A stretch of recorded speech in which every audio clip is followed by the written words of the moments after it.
The airport lights were too bright for someone as tired as Lena. They reflected harshly off the polished floor as she stood in line, shifting her baby from one aching arm to the other. Noah whimpered softly, his tiny face pressed against her chest, warm and trusting. Lena kissed his forehead again and again, silently apologizing for a life she hadn't planned but now had to survive. Her suitcase was old, the zipper slightly broken, the kind that told a story without words. Inside were a few baby clothes, a worn sweater, and documents folded so many times they felt thin as paper. This flight wasn't just travel, it was her last option. If this didn't work, she didn't know what would come next. When she finally reached her seat in economy, relief washed over her like a fragile promise. Middle seat. Not ideal, but she was grateful to sit at all. Noah squirmed, tired and overstimulated, his small cries lost in the roar of boarding passengers. To her right sat a man who looked like he belonged somewhere else.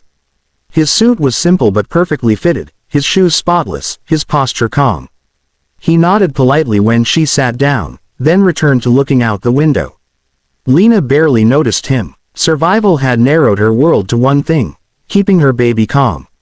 The engines roared as the plane began its ascent. Lena rocked Noah gently, whispering nonsense words, her voice hoarse from exhaustion.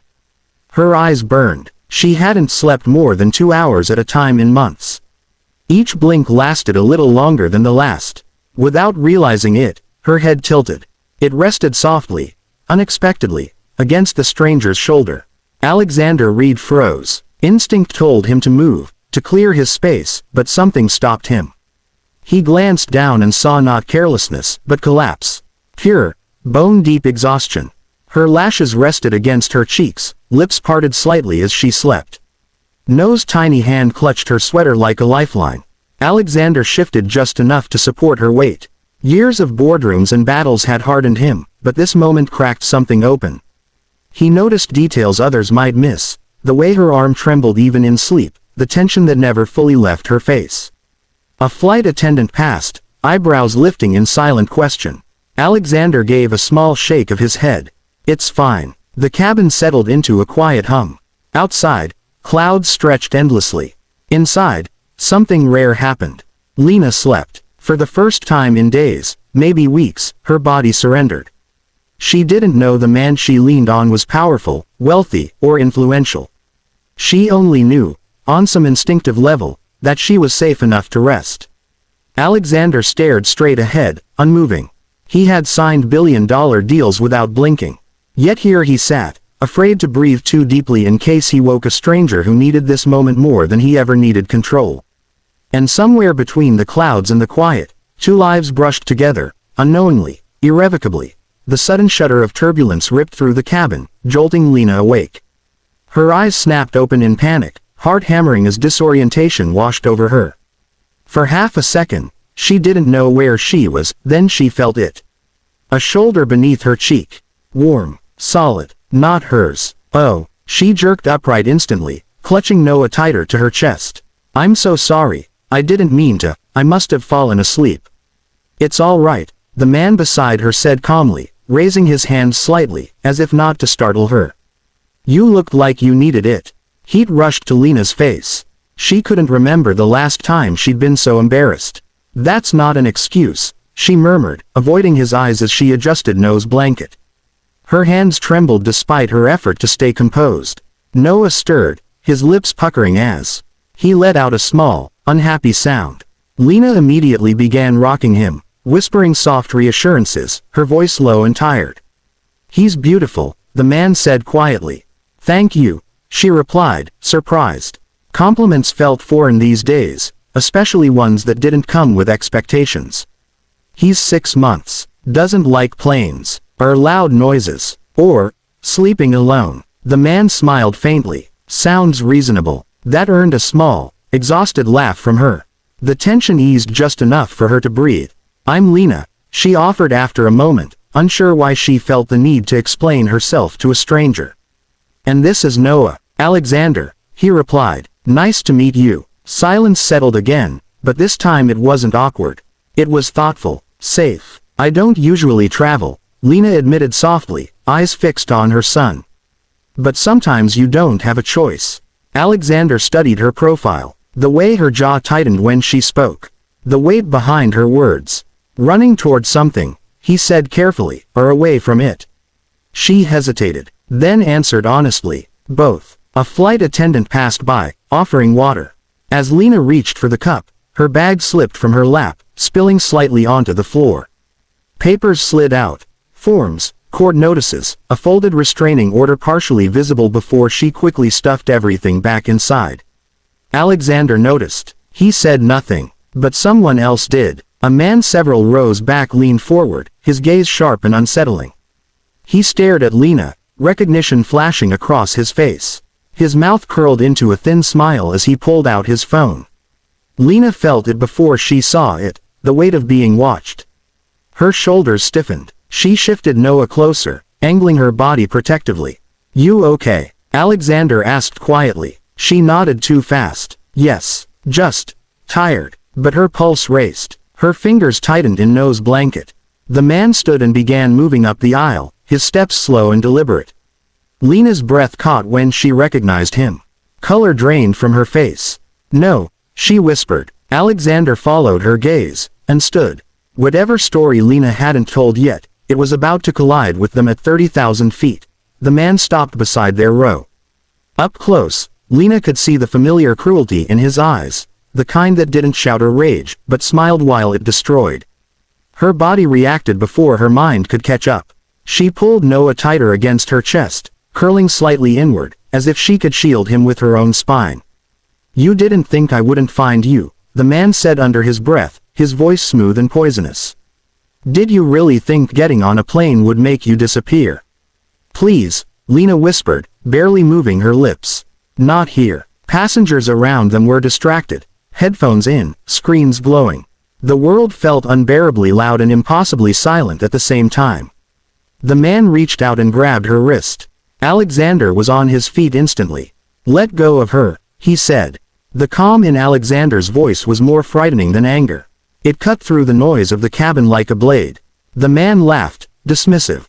"This doesn't concern you. It concerns me now," Alexander replied, stepping closer, placing himself between Lena and the man. His presence was steady, controlled. He didn't raise his voice. He didn't need to. Lena's hands shook as she clutched Noah. Her throat tightened, memories crashing in, locked doors, raised voices, promises that turned into threats. She had sworn she'd never let this happen again. Not in front of her child. "Security," Alexander said clearly, pressing the call button above the seat. "We need security." The man's eyes flicked around. He leaned in, lowering his voice. "You always do this, Lena. Make a scene. Act like a victim." Something inside her snapped. "Don't touch me," she said, louder now. Her voice trembled, but it didn't break. "You're not allowed to. Not anymore." The man scoffed, but there was uncertainty now. He hadn't expected resistance. He hadn't expected witnesses. Flight attendants hurried over. "Sir, you need to return to your seat." Before they could grab him, the man shoved Alexander's shoulder and bolted toward the front of the plane. "Stop him," someone shouted. Chaos erupted.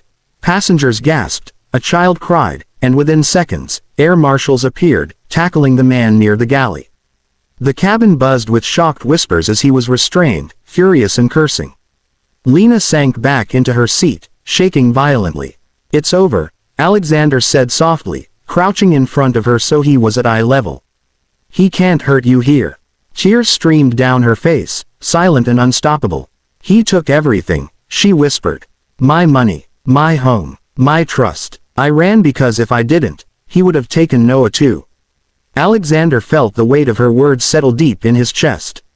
Moments later, a flight attendant approached, her expression suddenly respectful.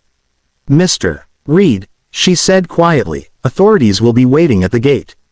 Lena froze. "Reed," she echoed slowly. Alexander closed his eyes for a brief second, then met her gaze. "Yes," he said. "Alexander Reed." Shock rippled through her. Embarrassment, disbelief, fear, everything tangled together. She had cried in front of a stranger, slept on his shoulder, trusted him, and now she realized she'd done all of it in front of one of the most powerful men in the world. The wheels touched the runway with a muted thud, but Lena barely noticed. Her whole body was still braced for impact, not from the landing, but from everything that had come before it. Noah slept against her chest, unaware that his world had shifted forever in the last 30 minutes. His tiny breaths were the only thing anchoring her to the present. Around them, passengers stood, whispered, pretended not to stare. Some looked at Lena with sympathy, others with curiosity. She kept her eyes down, shielding Noah from the noise, from the world. Alexander stayed seated beside her. He didn't rush, didn't check his phone, didn't act like someone important waiting somewhere else. For the first time since she boarded the plane, Lena felt like she wasn't alone in the aftermath. At the gate, uniformed officers boarded first. The man, her past, her fear, was escorted off in restraints, still shouting, still trying to control a story that no longer belonged to him. Lena flinched when his voice echoed down the aisle, but Alexander subtly shifted closer, a quiet barrier between her and the sound.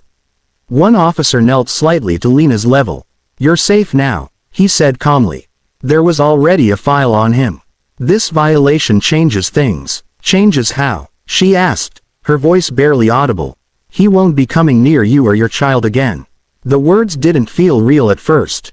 Then they settled, slowly, heavily, into her chest.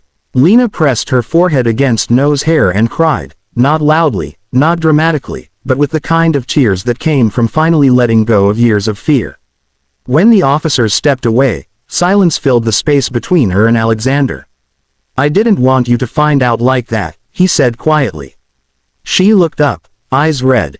"That you're him?" He nodded. "I never hide it. I just didn't lead with it." She let out a shaky breath. "I thought people like you lived in another world." "Sometimes we do," he said honestly. "And sometimes that's the problem." They walked slowly through the terminal. Cameras flashed in the distance. Someone had recognized him, but Alexander angled his body, shielding Lena and Noah from view. Without making a scene, near the exit, he stopped. "Lena," he said gently, "I'm not here to rescue you. But I can make sure you're not fighting alone." She searched his face for conditions, for expectation. Found none. "What if I say no?"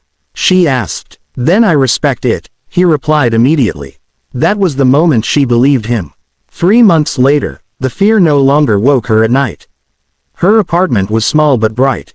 The locks were strong. The fridge was full. Noah laughed more now. Deep, joyful sounds that filled rooms Lena once thought would always echo with silence. Alexander kept his word. Help came quietly, legally, respectfully, and then it stepped back, allowing her to stand on her own. On a different flight, weeks later, Lena watched clouds pass beneath her window. Noah slept peacefully in her arms. She didn't lean on anyone this time. Not because she couldn't, but because she no longer had to.